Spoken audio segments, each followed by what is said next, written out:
Bakal Capres Anies Baswedan mengunjungi kantor DPP PKB di Jakarta Pusat. Ini kunjungan pertama Anies ke markas PKB pasca dideklarasikan berpasangan dengan Ketua Umum PKB Muhaimin Iskandar.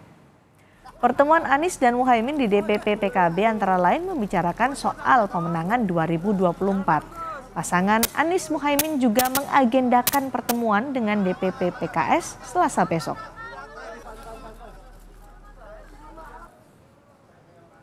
Karena besok insya Allah akan silaturahmi bersama-sama ke DPP PKS bersama tim PKB.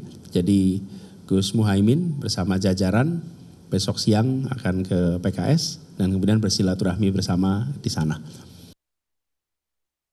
Itu sudah mulai bicara teknis pemenangan, cara kerja pemenangan dan personal orang-orang yang akan ditugaskan di dalam bekerja melakukan pemenangan.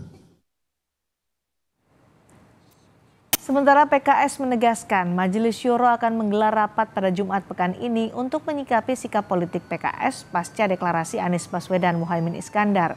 Ketua DPP PKS Mardani Alisera menyebut PKS tetap mendukung Anies Baswedan sebagai baca pres. Tapi untuk nama Muhaimin Iskandar sebagai cawapres akan dibahas dulu di Majelis Syuro Partai. Rapatnya PKB untuk pemenangan, apakah PKS diundang, Pak? Komunikasinya jalan, tetapi kami kan masih menunggu Majelis Syuro, rencananya hari Jumat, Majelis Syuronya, dan kami di bawah juga sama Mas Anies. Untuk PKS kan isunya bukan dengan Mas Anies ya, dengan Mas Anies kita full jalan terus. Kemarin di Palembang tuh ribuan, tuh sebelumnya Sumatera Utara, Bandung, terus aja dengan Mas Anies jalan. Untuk dengan PKB-nya secara prinsip sebetulnya udah nyambung, tetapi prosedurnya di Majelis Syuro.